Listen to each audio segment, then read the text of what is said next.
Broadcast is now starting. All attendees are in listen-only mode. Good afternoon, everyone. I'm Jake Matthews, the online editor of HR Grapevine, and I'd like to welcome you to today's webinar, which is about how to deal with the increasing complexity of global mobility. I'll now be passing you over to Pasquale Gorassi, who is the Director of International Alliance at Generali Employee Benefits, one of the leading employee benefits networks worldwide. If you have any questions, feel free to ask them at any point, and we'll get to them at the end. Over to you, Pasquale. Thank you very much, Jake. Good afternoon, or depending where you are, good morning, ladies and gentlemen, and thank you for attending this seminar on global mobility. We are excited to hear that you registered in big numbers. So a warm welcome to all of you, but also a warm welcome to our speakers that are joining me in this webinar that I will introduce you in a moment. As Jake said, my name is Pasquale Gorassi. I'm Director of International Alliance at Generali Employee Benefits. And our team, our International Alliance team, is dedicated to support multinational clients on employee benefit plans for their expatriates, starting from designing, implementing, and administering employee benefit plan for expatriates. And we deal with all lines of benefit: life, health, and pension.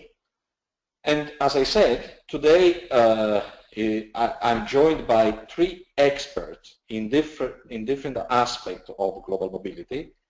And it's my pleasure to introduce to all of you Mario Ceron from Madrid, that is Global HR Director and Advisor, who will address compensation and benefits. Nicolas de Limburg, who is here with me, is partner at PwC Belgium, who will discuss fiscal strategies. And Isabelle Premont, Managing Director at MAP Relocation, who will focus on relocation. We have invited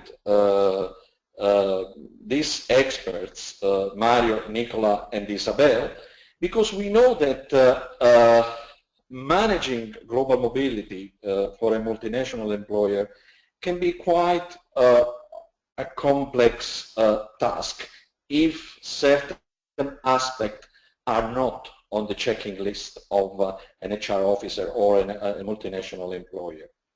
And these key aspects are, in fact, benefit, compensation, fiscal matters,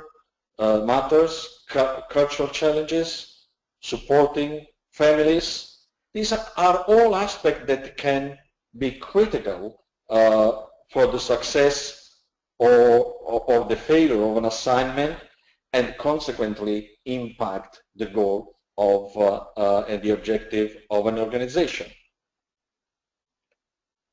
On our experience with our clients, we know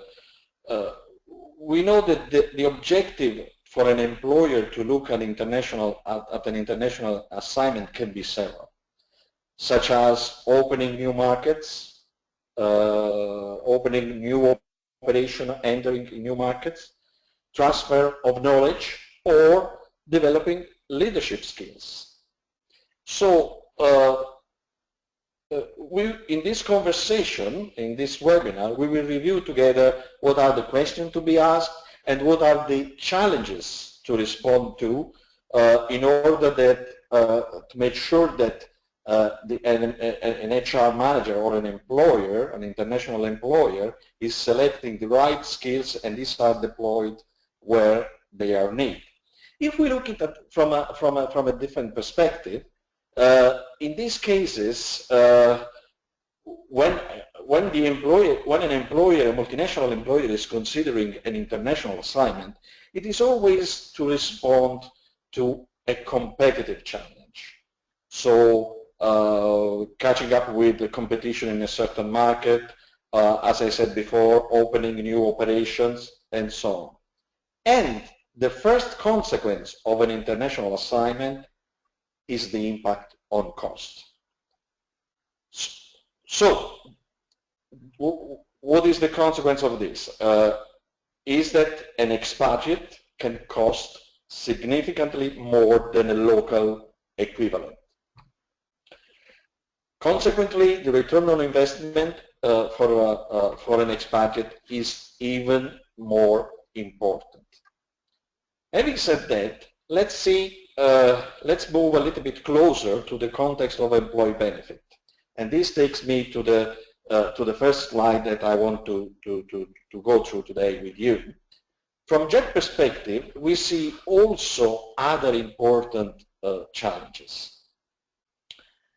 In fact, international assignment often happen within a very competitive environment in the search of skilled workers, of specialist talent, and is a market that goes well beyond the domestic scope. Normally, often we need to, the multinational employer has to reach the global recruiting market to acquire these skills and deploy them where they are needed. In addition, in some industries, these talents are needed for operation in remote locations, where often benefit practice is not matching the needs of these employees. An example that we can see from the picture here is oil and gas, for example. So we can conclude this aspect by saying that the challenge for the employer is assessing need of imported skills versus local skills. So it's a decision-making process that will make the employer opting for imported skills. Let's see in the next slide. Let's see let's go a little bit closer to this cost element. So on these slides we compare expatriate salaries on the vertical axis and the local salaries on the horizontal axis. So we are talking about imported salaries versus local salaries. And if we look at the correlation, it's quite evident that on average expatriate salaries are higher than domestic salaries or equivalent HR resources salaries. And this is just about salaries. We are not considering many other elements that impact the cost of an expat. Let's say we can mention housing, school fees, healthcare, the need to support family, etc. And all these are indispensable within any international assignment package. So if we consider then that an expat is going to cost even 4 or 5 times more than a local equivalent, and we match this with the fact that more than 30% of expats either leave or return home earlier, it can give us a good idea of how important is managing global mobility from the perspective of the impact of a failure or success on the return on investment. So, moving a little bit closer to the employee benefit, how does it work from an employee benefit perspective following our experience with our clients? First of all, let's look at the terminology we use. We say expatriates, we say long-term expatriates, impatriates, global nomads, short-term expatriates, assignee. There's a wide range of terms that we use. But what do they have in common? Or where they are different with the local equivalent HRs? In common, they have that they all belong to the same category. It's a group of its own when it comes to needs in terms of benefit, because they are all sharing the same needs for employee benefit. And I'm saying that same needs not necessarily means same benefits, because it depends on the status, as we will see in a moment, on the geographical scope. Benefits can be differentiated as well. A recent trend to this group that we are finding with more and more with our clients is that also key locals, or so-called the local plus employees, are included in this group. Because of course the international employee benefit plan are richer in terms of benefits. So always to retain certain talent, even locals, the employer may include these key locals and local plus. So this is a recent development we are seeing. Moving to the next slide, we can say that mobile employees, when it comes to employee benefit, are kind of in transition between home country plan and host country plan. So they leave the home country plan, but not necessarily they can join the local plan of the country of destination, for various reasons. For example, as a non-resident, I lose the membership to my home social security, but I do not qualify yet for I may not qualify yet for the host country, for the country where I'm landing. Or the country of destination does not offer the needed level of benefits. So we can say it is a sort of no man's land. So what is the solution in this scenario? The straight answer is an international benefit plan, and we will see in a moment what are the characteristics of an international benefit plan. However, this may not be the definitive solution. There is no single solution depending on employee status, on country, on geographical scope, and so on. And the main reason for this is that is compliance. It's compliance with the destination or home country rules. Let me give you some example. There are countries, for example, where jurisdiction say that to apply for a working visa, so just to start working in that country, a local approved plan is needed. There are also jurisdictions that make membership in home social security compulsory. I'm thinking about Switzerland as an example, for example.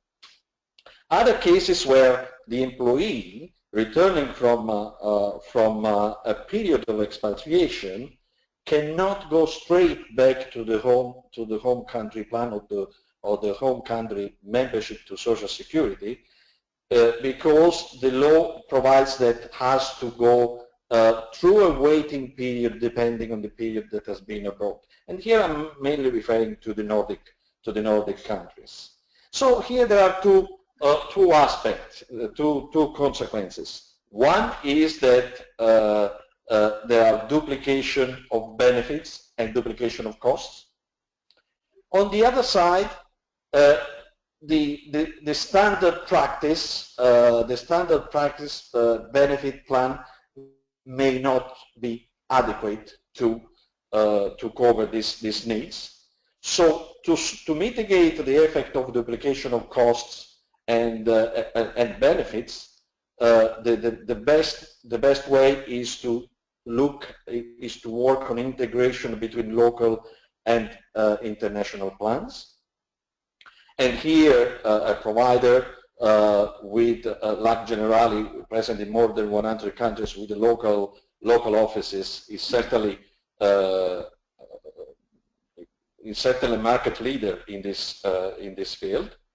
On the other side, there is a need of an ad hoc benefit design. For example, extending certain coverages for the so-called waiting period I mentioned before. So, to move a little bit towards the end of this first discussion about employee benefit for expatriates, we can say that the key challenges for an employer are acquiring and retaining skills, supporting families. These are mobile positions, and all this is coming within the framework of a cross-border geographical scope. So what are the key elements that an international plan has to provide? These are portability, global consistency, and central management and administration. As far as the actual benefits are concerned, of course, healthcare is perceived as the most important and potentially the most expensive benefit for expatriates and their families. However, as we said before, benefits are used by employer, are used strategically to attract and retain talent. So it's common practice to include life and disability, pension, business travel, and here as well we have a certain some new trends, which consist of employers and more for high work skills they ask to include wellness and concierge benefit in a global mobility plan.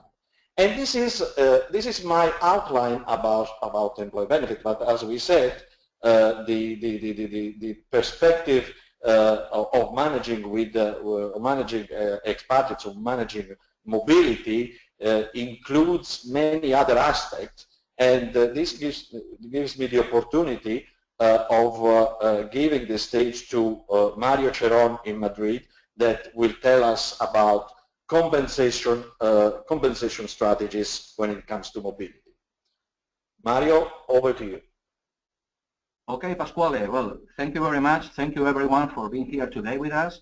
And yeah, well, basically on my side, what I was intending to do in the more or less 10 minutes that I have allocated to discuss on compensation and benefits with you today was perhaps to provide a little bit of context. I mean, in the sense that international remuneration or compensation and benefits, or reward systems as we hear it called today, is something that is on everybody's mind. It's something that we see in all companies. The thing is that as companies become more global, the traditional expatriate has been substituted by different arrangements, such as commuter, or for example in the oil and gas industry, the so-called rotators, and we have frequent flyers, especially if you are located in a region of the world, whether that's Europe, Middle East, Africa, or whether that's Americas, or whether that is Asia Pacific.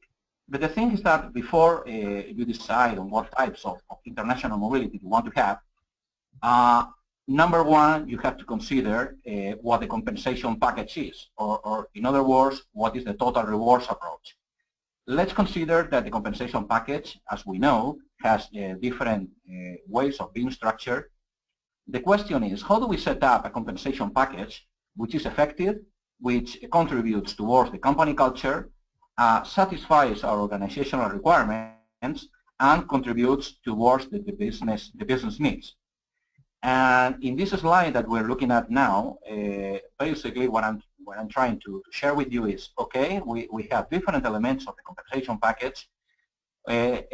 Drilling down a little bit into what we have there, we have the total rewards. We can differentiate between extrinsic and intrinsic. Extrinsic is normally what we consider conventional, comp and ben, whereas intrinsic is a little bit more personal. In any way, the thing is that rewards packages are becoming more and more complex these days. So we have direct compensation, we have base salaries, we have short-term variable pay, we have all kinds of long-term variable pay arrangements. It could be employee share purchase plans, it could be stock options, long-term variable, termination arrangements. Then we have the so-called benefits in all kinds you can think of, pension commitments, health care, etc. Plus what we may consider intangible remuneration, which is other things which are non-monetary normally in themselves, such as recognition, career opportunities, promotion, contacts, etc. The thing is, From an international perspective, and as far as decision-making goes, number one, how do we set up a compensation package which really addresses all the company needs? And secondly, how do we make that happen? And that leads us towards execution. So let's say that if we go on to the next slide, if we want to implement a compensation package which is efficient across the different geographies and or divisions that we have, we can do it in many different ways. What lies behind all of this is, do we want to be centralized or decentralized as reward systems go? In here, I just try to provide a small example of, for example, an international divisionalized mid-sized Swiss company which has 4 divisions, nutrition and human consumption, personal care products, operations and production, and then consider a division in itself, their global and regional headquarters. And then another dimension in this example is the different employee levels that we have. Broadly speaking, we could talk about executives, middle management, rest of employees, etc. And we drilled that down into the different geographies we operate. So as you can see, in order to design a compensation package or decide on the different reward systems that you can have around, then you need to first of all, to understand the company very well. And let's face it, even companies which compete into the same industry approaches these things differently because, for example, the employee levels are different internally because the specific geographies you operate in are different as well. And for example, because in some cases, if we're talking about a production-based company, you can have a production or manufacturing operations in certain countries and not in others, whereas in some other countries you may want to have, for example, joint ventures or just a representation or commercial type office. The thing is that in this example we say, well, let's say that, for example, all of our executives in this company could have a reward system 0. That means that we may want to have in this specific type of company a reward system which is the same for all executives, and that includes the different salary bands, different international benchmarks, which also emphasizes international mobility, different types of centralized programs such as stock options, etc. But then, when we go into the middle management or technical employees level, in this specific example, of course it depends on the industry. For example, we could have, this is a Swiss company, we could have a single reward system, ERAS-1, in Switzerland, which goes across all the different divisions in this specific example. But for example, in Germany and Austria, even though it's a Germanic, those are German-speaking countries or Germanic countries, then we may want to have a reward system number 2. But for example, if we go down to our operations in Latin America, we have some operations in Bolivia, Peru, or Ecuador. We could have a reward system number 5, which is a comprehensive set of compensation packages which are unique for that region. And for example, that entails in those countries the personal care products division, the operations and production, and also the small regional headquarters that we have in this company. Then if you go down to the rest of employees, depending on whether you have collective bargaining agreements in place, then in large countries, for example, if they exist, you may want to have something which is related to those collective bargaining agreements. And eventually, in different countries, you will have to negotiate with the unions or works council, etc. Whereas in some countries which are more free market economy in this regard, then you may want to have a specific system to itself. The whole point of this is being that you need to understand very well the type of company that you have and what are the different operations that you have in the different geographies so that you can identify the set of compensation packages that, whilst addressing the complexity of your specific organization, at the same time is balanced enough so that it doesn't become unmanageable. So there's a trade-off between too much detail and too little detail. Now, some companies traditionally are highly centralized. Some other companies are highly decentralized as regards reward systems. But the thing is that the decision is, it depends. It depends on what you want to accomplish.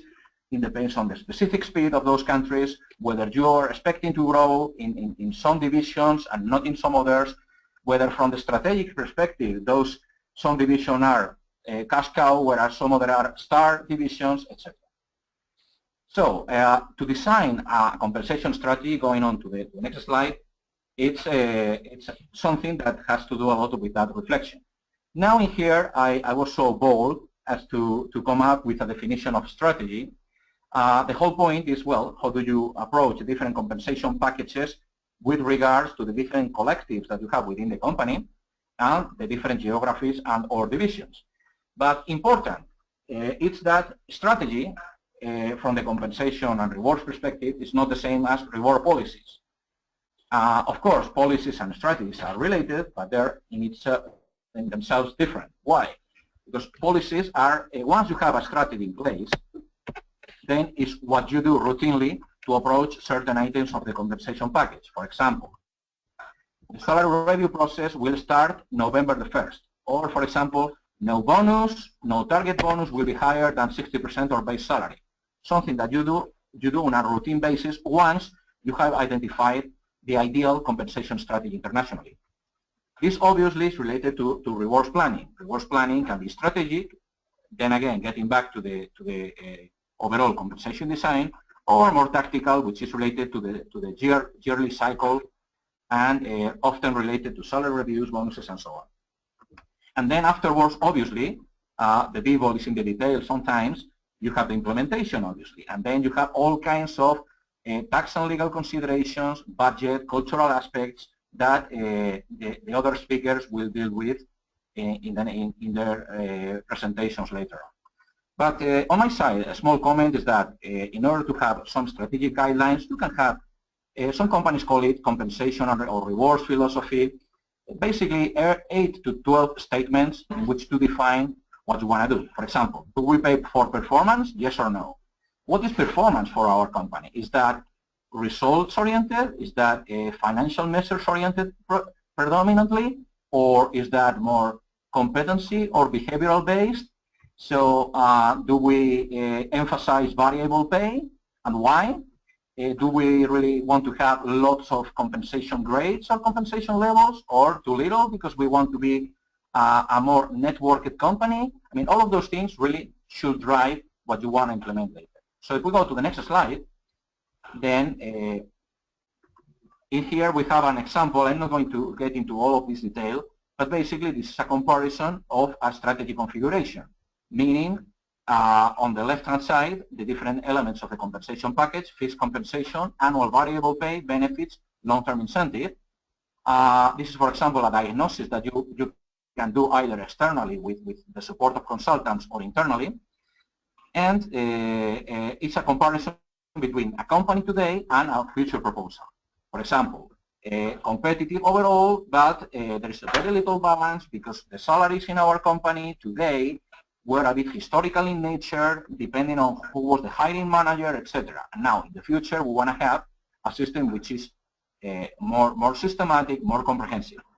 In terms of variable pay, instead of having, for example, going for discretionary or discretional bonus, then you may want to have a more objectives-based system with deliberate paid curves, performance thresholds, performance caps, which are effectively modelized and well-positioned with respect to the different collectives.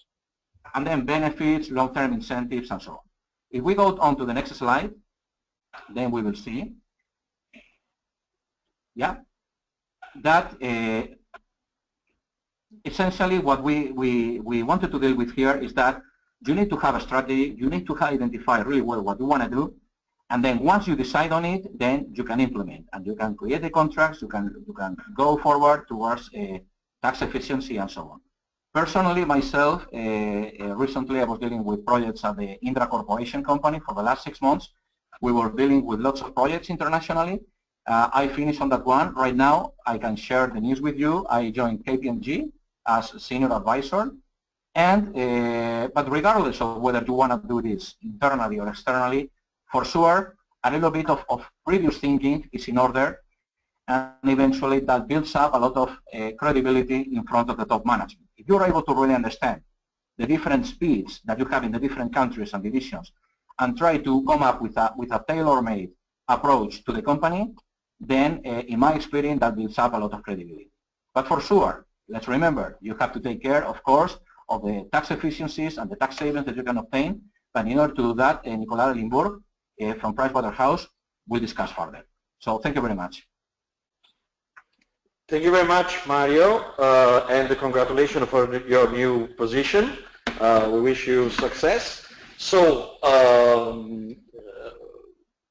I think that the constant element that adds to complexities till now is this cross-border nature, cross-border geographical scope when it comes to mobility. This happens for fiscal matters as well. In fact, often, very often, our clients they ask us about what is the best fiscal strategy in designing a global assignment. And here I pass the floor to our specialist, that is Nicolas de Limbourg from PwC. Over to you, Nicole. Thank you, Pasquale. Yes, I'm quite afraid that I'm coming after the presentation and speech on benefits and on reward policy. And you may have found out a lot of interesting things there where I will just tell you, yeah, you can apply them, but it will cost you a fortune because, I mean, there is a certain element of taxation which might have applied when you just thought about that, but which is not the case any longer at this stage, or which is not the case in the different countries you would envisage to go through. Yeah, just for the sake of this presentation, I wrote 4 topics that I would like to briefly discuss, review now in the coming 10 minutes. The first one goes about transparency, and which is quite important, and it's very linked to the second one we will discuss afterwards. There is one thing which is for sure now, is that wherever you may be in the world, the fiscal authorities will know about you and will know about what you are earning and which are your assets. I just took some examples here on the slides of different EU directives or the famous FATCA regulation obliging non-US financial institutions to just communicate the information, and in identifying all the US persons, being US nationals, US green card holders and so on, to the IRS. There is also something about, which is quite new, which is now the Common Reporting Standard, which is the CRS, where also 54 countries now from the OECD agreed to exchange data on financial accounts for the people having an account in one country and being resident in another country. So as you can see there are plenty of legislation and regulations which are there. I'm not speaking here also about all the usual exchange of information regulations existing in the bilateral agreements, but that's something even more. So if we have a lot of, today if we also have a lot of attendees for this presentation, attendees from the UK, with the Brexit, you may have hoped that the first 2 on these slides are not applicable to you, or will not be applicable to you, but the next 2 and all the others will be. So we know you wherever you are. Which means that the second point, which is the compliance, it's extremely important. When you put compliance in an international context, in a global mobility context, you see that it's an art of being compliant, and quite often you will not be compliant, as Mr. Trump pretended to be when he was asked to present, or just at least to confirm that he never, or he forgot to file his tax returns in the US, which is quite funny because we always thought that the IRS and the US people are the most compliant in the world, but it seems that it's applicable to everyone except one, being the current president. One of the issues linked to the first topic, which is transparency, is that the countries have to now, with the different regulations I refer to before. So the countries have to communicate data. So there is a transparency there, but the data is not always communicated in a way which is consistent. Although there are some forms designed for that, we see more and more tax authorities from one country communicating information about a taxpayer to another country, being usually his country of residence. But we notice quite often that the amounts are not consistent and are not the same as the one you would have expected. This is making things much more complex, because also the taxable amount for a specific income, being a dividend interest or unemployment income or even a benefit, will not be the same in the country A and the country B. So there is data coming from one tax authorities to the other. That other country will receive a tax return filed correctly by your mobile employer, your mobile employee, but ultimately they will see that the data is not the same in your tax return and in the information they receive. So it's quite also disturbing in terms of, let's say, being perceived as being a compliant taxpayer, but ultimately having or being confronted by the tax authorities with different types of information. Going further in terms of the full compliance is it's the sourcing principle. Sourcing is really something very embarrassing for most of us dealing with taxation on a daily basis. Why? Because it obliges you to chase and to trace all the income and all the people wherever they can be in the world. So this means that you may perfectly receive a bonus right now, but which relates to activities you performed during the last year, 2, 3, or 4, and which would need to be sourced amongst the different countries where you may have worked. In order to, let's say, catch up or at least prevent some issues relating to these 3 first points, one of the best solutions is to have a very compliant employer. And so that's the question here. When you reflect on it, are you really a compliant employer? Meaning that are you preparing all the salary form, the tax form, etc., in a comprehensive way for all your employees? That's something where really, in terms of strategy, you need to pay attention in the coming years, because this will help your people, your global mobile employees, to solve the 3 first bullet points of this slide. Next slide, please. Coming back now on a little bit on Mario's speech before, and Mario was also speaking about the fact that different reward models might be applicable depending on the position of the people and also the geographies where they are. On the tax side, it will be exactly the same. You can be very proud about your home country reward model, and you will say, I'm the number 1, everyone is jealous about that. But whenever you will have to export it, it's not the case any longer.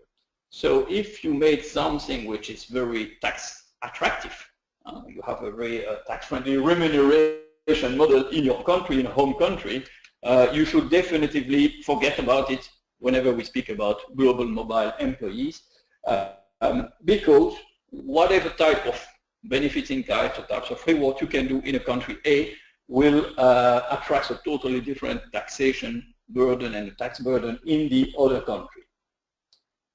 Another thing which is quite important to notice, and we face that quite often, is that you offer some benefits in kind, and they are valued differently by your employees, in fact.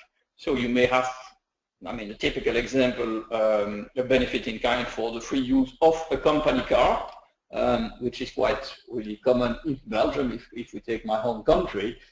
then whenever someone will have to go abroad and have that benefit, the way you will have to convert that into something else, an allowance, a cash, etc., will lead to a lot of discussion, meaning that even something which is tax attractive will not really bring an issue on the other side, on the other country, on the taxation side, but more on the negotiation you may have with your employee to convert that into something else, an allowance or another types of benefit in kind. And the last point here is also taking into consideration what is the tax cost of converting all the benefits in kind you may offer, because they are not efficient or they are not present in another territory, in another country, into a cash bonus or cash amount, cash allowance, which will be, which may be extremely expensive whenever you are moving to a new country. Just to rebound on that question, by the way, by transforming benefits in kind into cash, there is another question about is it not better to cash out today than in some countries?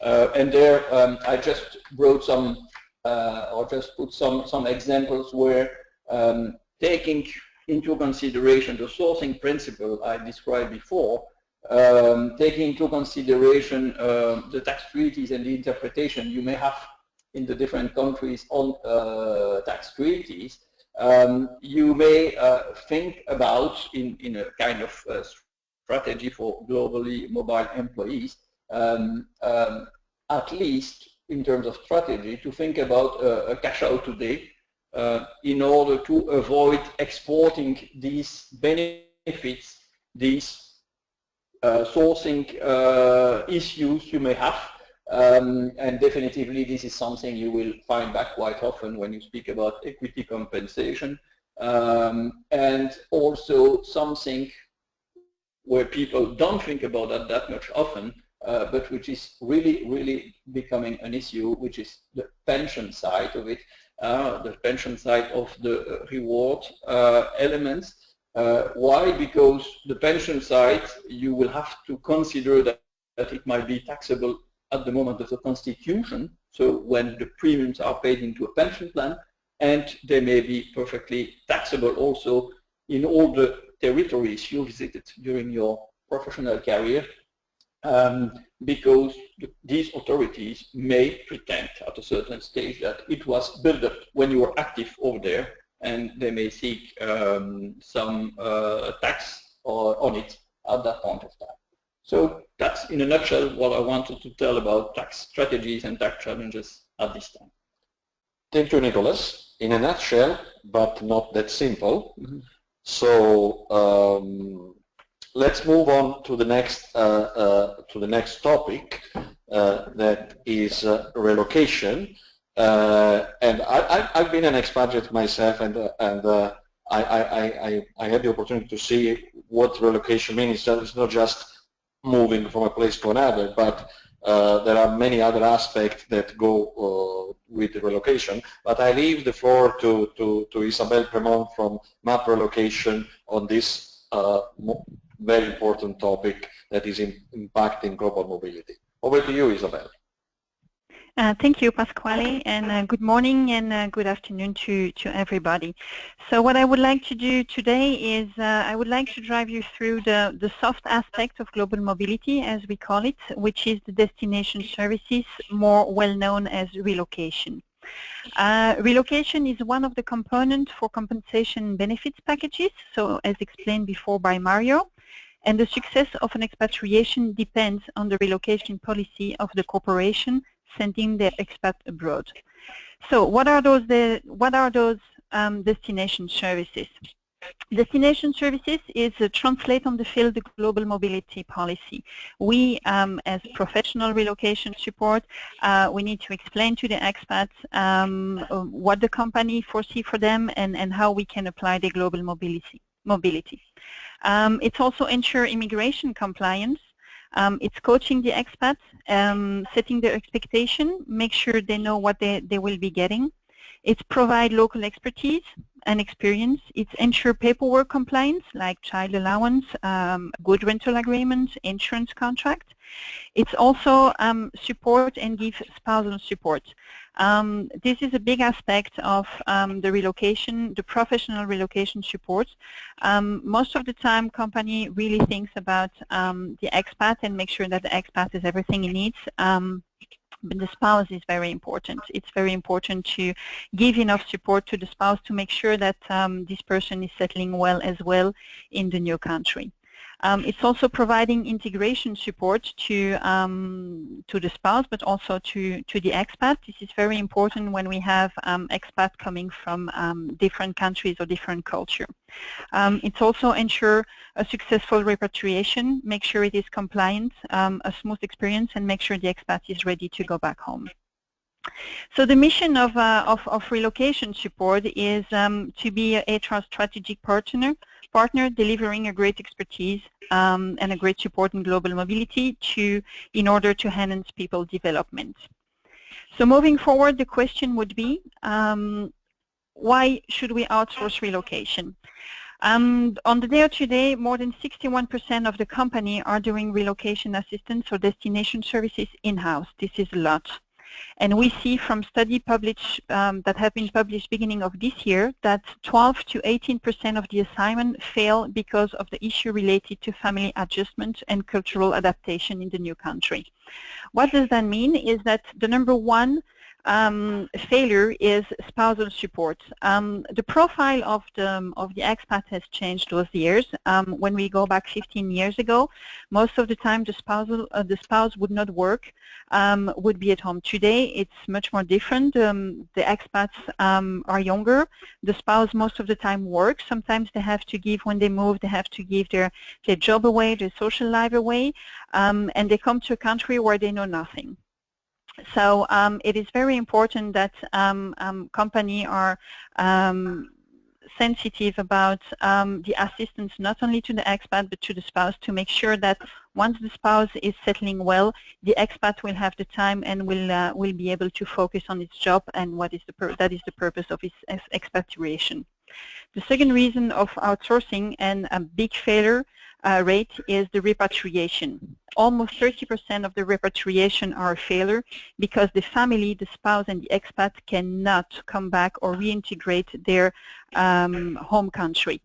Of course, the lifestyle has changed, the expectation has changed, but they're coming back to a country where politics has changed, social network has changed, friends and family are different, and this is very important that company, HR and global mobility are aware that they need to make sure that the family is ready to go back and give the needed support in terms of cultural training, integration training for people coming back. The next aspect I would like to talk, and that's the last one, is how relocation support could be an answer to your challenge today.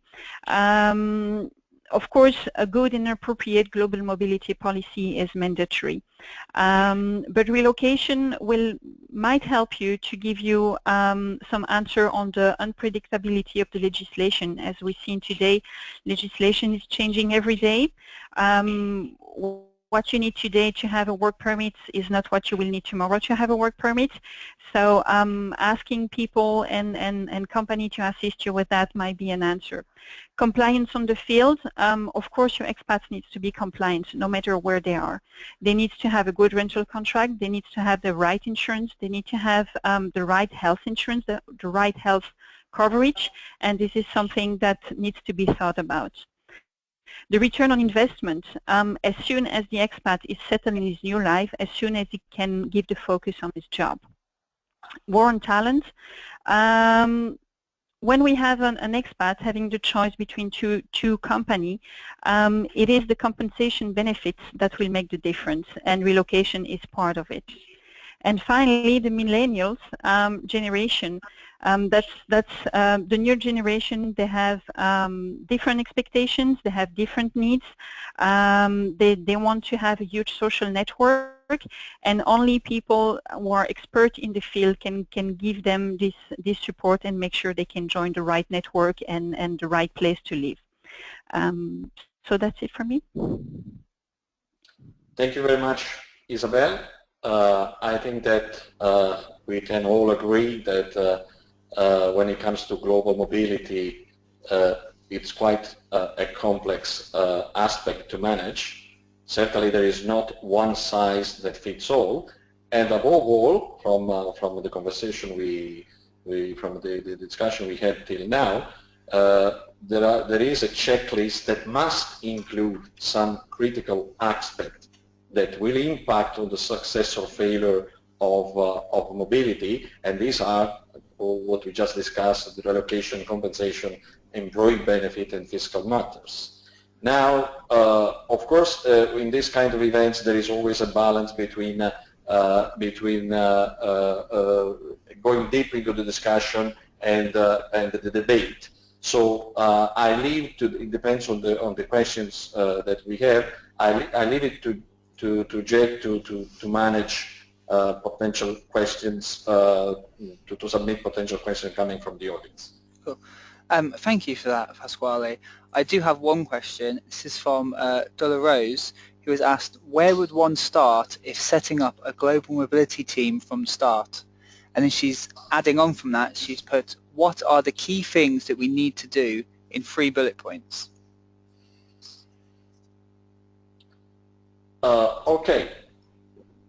Setting up a global mobility team, if I understand the question, may be more towards an HR matter. So I wonder if Mario has a comment here. Well, no, basically, thank you very much, Pasquale. The thing is that, for sure, the compensation package design in the different countries or divisions or jurisdictions is related to the overall HR policies. And ideally, this has to be linked to things that were mentioned earlier by the other presenters, such as, for example, the international talent management and what happens with the repatriation and whether we want to leverage on the talent that people have acquired abroad. And let's face it, the best companies do it. It's not a surprise that the Apples of the world or the Amazons of the world or the Googles of the world are what they are, among other things, because they take very good care of talent internationally. Of course, let's face it, when you have a lot of money in your pocket, then it's very easy to develop talent and to do nice things. But then there is the proverbial cause and effect distinction. And the things that for sure I believe that having a good and effective compensation package internationally, which is predefined and discussed with the top management and then implemented in the right way, goes a long way towards reinforcing the different HR policies. So that would be my take on it. Okay, thank you, Mario. Yeah, if Nicolas speaking, if I can add on that is you will need really to have a team. I mean, dealing with global mobility internally, a team which knows the process and of the company as a whole. So they need really to have all type of relays internally in the different countries where they will have globally mobile employees. That's one side. And on the other side, they know very well their policies and they can explain that in a very simple terms to the employees. So it will start from there. It will not start from a consultant speaking about the policy and about the taxation, about relocation, etc. So someone in-house has to know that in advance and to speak about it. And a kind of last point also in that respect is, if you can have in that team one or more people who are expatriates themselves, it will help a lot. Yeah, I agree. In fact, one of the, I'm not an HR expert, of course, but in some cases, the fact that in the team there is, in a global mobility team, there are expatriates themselves makes a lot of difference. Yeah, for sure. And then one small comment on my side is also about the decision making itself. I mean, and provided that you have internationally mobile people in the international mobility team itself, that helps a lot. But on top of that, it's also about the decision making. Who is, at the end of the day, who signs what compensation packages are awarded around, whether that is the people from the business, whether that is the line manager, whether that is HR, local HR, regional HR, divisional HR, and so on. And it's also a matter of decision making. But for sure, there has to be a shared understanding among all the parties involved about what needs to be approved and how and to what extent. I have another question, this time from Nisha. She's asked, how would you deal with a drastic change in the conversion rate of the salary, such as the fall in the value of sterling?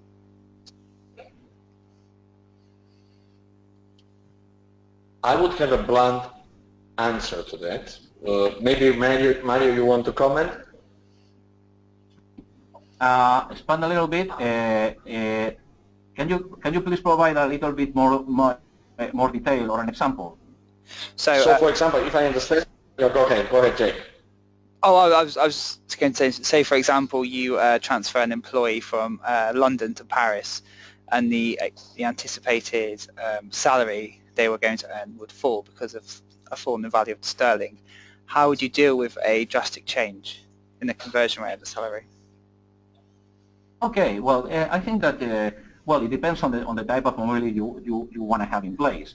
But for sure, if we go for the classic expatriate situation, then on top of the standard or normal compensation package which relates to the host country, and depending on how you want to split labor costs, for sure, in a classic expatriate situation, you have the foreign service premium.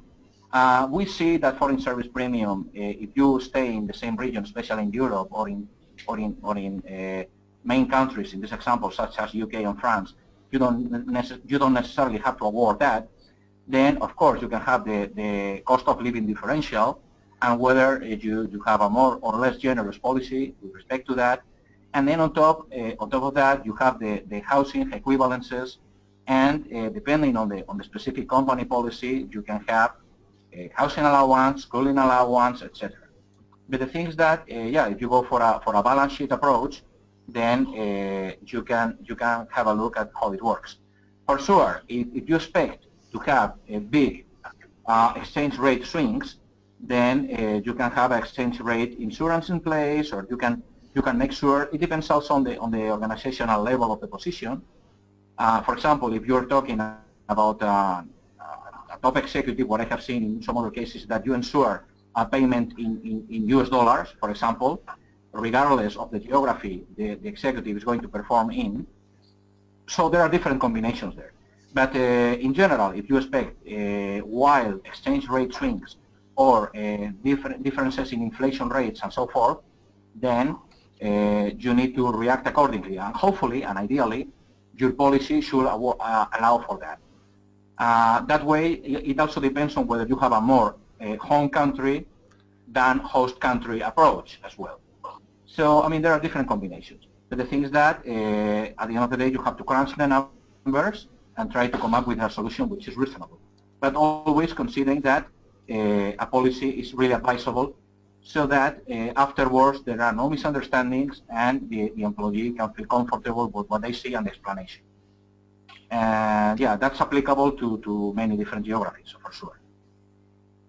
Cool. Thank you. I have another question, this time from Kim, who has asked, what is the most effective means of matching individuals to global opportunities? In your experience, is this the responsibility of the global mobility team, the resourcing team, or the HR team? Okay. It may be a question that require contribution from all of us, but I would say that certainly the HR has a role here. However, in general, when it comes to, at least from the experience we have with our clients, when it comes to global mobility, there are different function within the company that are contributing to the success of global mobility. Yeah, Nicola speaking, I definitively agree with you. I guess in addition, I mean, the global mobility, and we spoke about the ideal team for global mobility team in-house, but they have, and really their function is to make sure things are happening smoothly on the administrative side, on the follow-up side, etc. But to have it, really a success, you need to define in your strategy, in your succession strategy, in your talent strategy, whatever, what is the purpose of moving people around the globe. And it's from there that it will start, and if you have a kind of sound policy which is applicable for your organization and which is fitting to your organization, then it's normally the best guarantee to avoid failed assignments. Any other comments? That's all the questions we have at the moment. Okay, Jake, may I make a final statement? As I said, in this kind of conversation, there is always a balance between how deep we go into the topic and then the debate. And of course, it's very difficult to find the perfect balance. So I kindly invite all participants to contact us for any questions or for any follow-up they have on this webinar on this topic. Cool. Thank you, Pasquale. I would also like to add that this webinar will be posted onto our YouTube channel shortly, so you can see it there. And for more on the topic, our dedicated global mobility supplement will be released very soon, so be sure to check that out. Thank you. Thank you very much. Thank you very much to all attendees. Thank you.